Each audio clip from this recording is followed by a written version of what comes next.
Halo Sobat Lab Kuliah, apa kabar hari ini? Pasti makin luar biasa dan makin sehat dan tentunya makin semangat dalam belajar dong ya. Kembali bertemu dengan Pak Cahyo, kali ini kita akan membahas soal tryout kalian atau top 10 yang pertama kalian khususnya di bidang TPS PU atau penalaran umum. Penasaran? Yuk kita simak soalnya satu persatu. Nah, di soal kemarin kalian diawali dengan diberikannya satu buah bacaan, ya, tapi sebelumnya dikasih terlebih dahulu dengan infografis, ya, seperti ini tentang kapasitas tes COVID-19, ya, belum mencapai target. Nah, biasanya infografis seperti ini disertai dengan bacaan, ya, teks. Nah, di sini ada sekitar 2 paragraf, ya, seperti itu. Nah, kita lihat soal nomor 1. Oh iya, sebelum ke soal, teman-teman harus paling tidak membaca cepat terlebih dahulu ya. Kira-kira paragraf 1 ngomongin apa sih? Paragraf 2 ngomongin apa sih? Nah, sehingga ntar kalau membaca soal, kalian bisa langsung melihat, oh soal ini merujuk ke paragraf berapa, soal itu merujuk ke paragraf berapa, gitu ya. Jadi bisa cepat.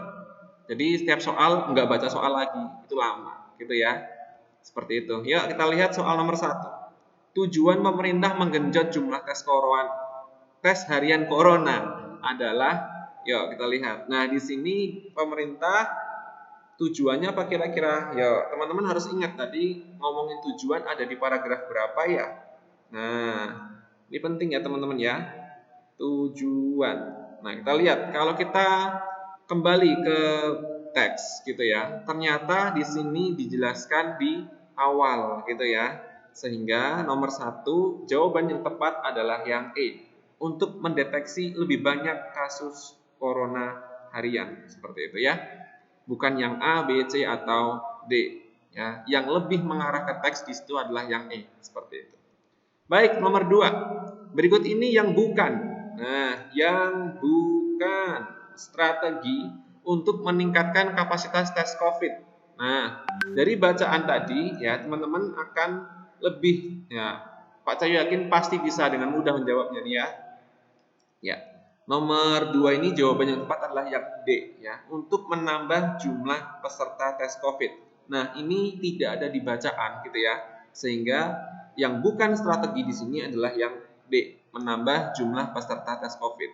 Nah, kalau yang A, B, C, dan E itu semua sudah dijelaskan ya di paragraf atau di teks seperti itu. Baik, kita ke nomor 3 teman-teman. Jumlah rata-rata harian spesimen yang diuji dari tanggal 11 hingga 26 Mei. Nah, ini berarti merujuk ke paragraf keberapa ya? Kita lihat ya. Nah, masih di paragraf pertama ya, kalimat kedua. Dalam sepekan terakhir 19 sampai 26 Mei, jumlah rata-rata tes spesimen sebanyak 9.000 spesimen setiap hari. Angka ini meningkat dibandingkan dengan jumlah spesimen sebelumnya ya. Dari tanggal 11 hingga 18 Mei itu hanya 4.100 spesimen. Nah, seperti itu. Pertanyaannya jumlah rata-rata harian. Nah, gimana cara ngitungnya? Perhatikan. Dari tanggal 19 hingga 26 Mei ada 9.000 spesimen ya. Dan tanggal 11 hingga 18 Mei ada 4.100 spesimen. Sehingga rata-rata gabungannya tinggal kita tambahin terus bagi 2. Kok bagi 2 kenapa? Ya karena kita punya 2 data ya. Yang pertama 9.000, yang kedua 4.100. Nah, kalau dijumlahkan adalah 13.100. Dibagi 2 ketemunya adalah 6,55 ribu. Sehingga nomor 3 ini jawabannya adalah yang cendol. Paham ya kenapa bagi 2? Bisa lah, ini tentang statistik. Nah, seperti itu. Lanjut, nomor 4 teman-teman ya. Berapa persentase spesimen yang telah diuji terhadap jumlah target uji harian? Kalau belum paham, baca pertanyaannya sekali lagi. Berapa persentase spesimen yang telah diuji terhadap jumlah target uji harian? Nah, di sini kita lihat persentasenya. Gimana ngitungnya ya? Yuk kita lihat. Fokus ke angka 10.000 per hari itu ya. Baik, terus ngitungnya gimana?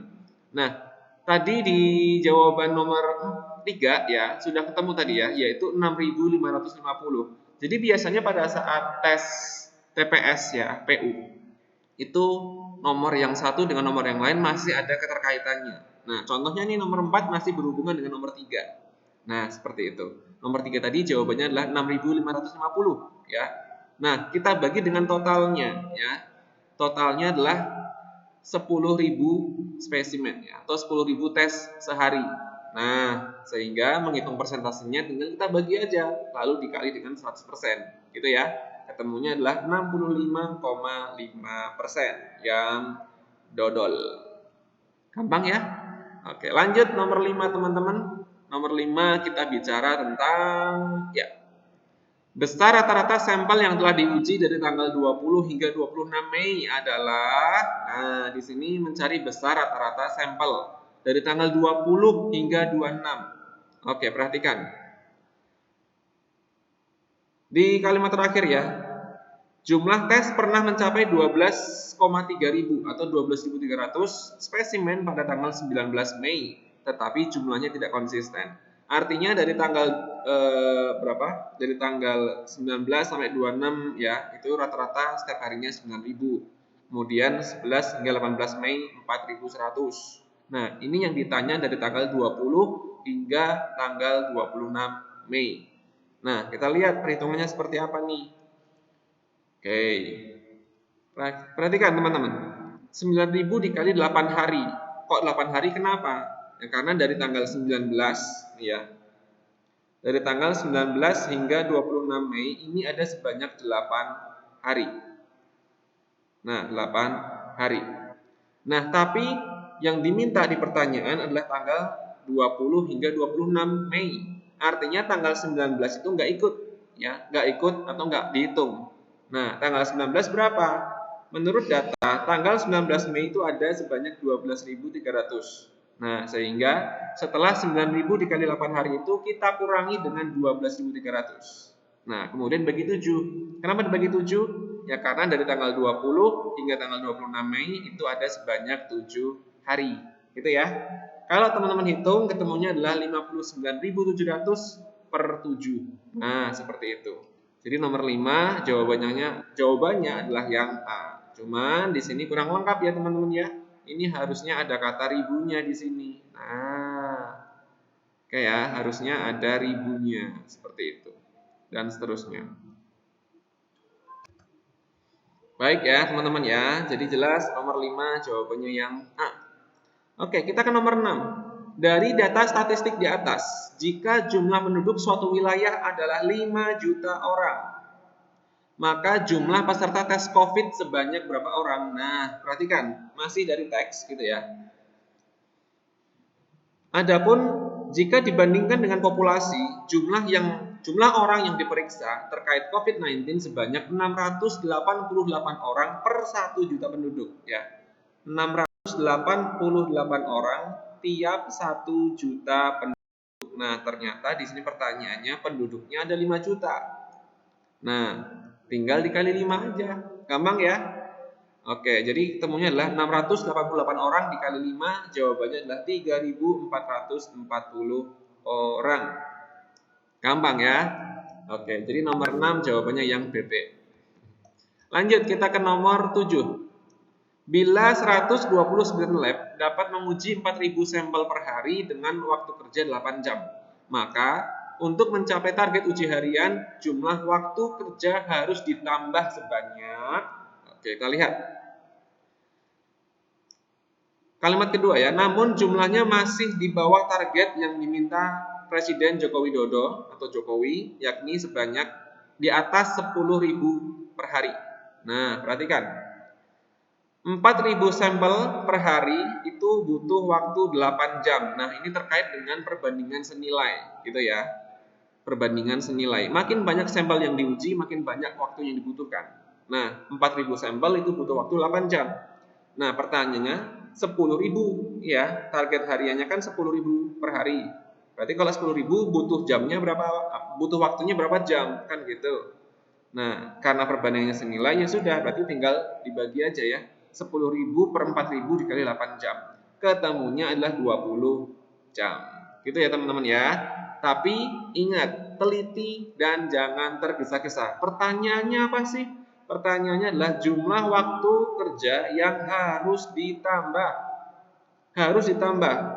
Yang tadinya 8 jam harus menjadi 20 jam. Itu artinya butuh tambahan waktu sebanyak 12 jam. Ingat, kalau kalian nggak hati-hati maka jawabannya pasti yang dodol, gitu ya.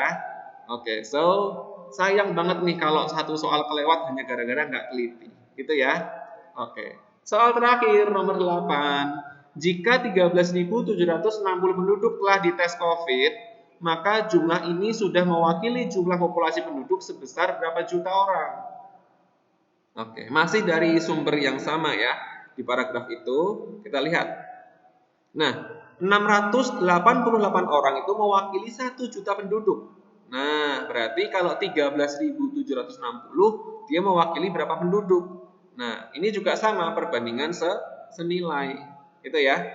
Tinggal kita bagi aja. 13.760 dibagi dengan 688, ketemunya adalah 20 ya. 20 dikali 1 juta, ketemunya adalah 20 juta. Gampang ya? Ternyata tidak sesulit yang kita bayangkan. Asalkan teman-teman tadi baca dulu bacaannya di awal ya, teksnya dibaca sekilas ya. Ambil poin pentingnya saja. Paragraf 1 ngomongin apa, paragraf 2 ngomongin apa, sehingga di soal kita menemukan kata kuncinya, langsung kita merujuk ke paragraf tersebut. Gitu ya, itu bisa lebih cepat lagi. Baik, sebagai penutup, perhatikan nih, jika kau merasa ingin mengakhiri sesuatu, maka ingatlah ketika kau memulai sesuatu tersebut, gitu ya.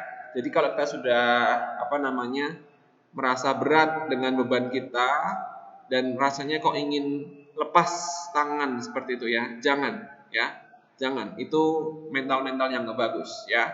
Kalau kalian dihadapi masalah dan rasanya ingin mundur begitu, coba ingat lagi. Oh, ini adalah pilihanku. Aku sudah memutuskan ini di awal. Aku harus hadapi, ya. Aku yakin pasti bisa.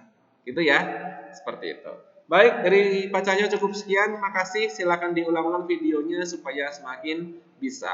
Selamat berjuang terus ya teman-teman ya. Sampai jumpa.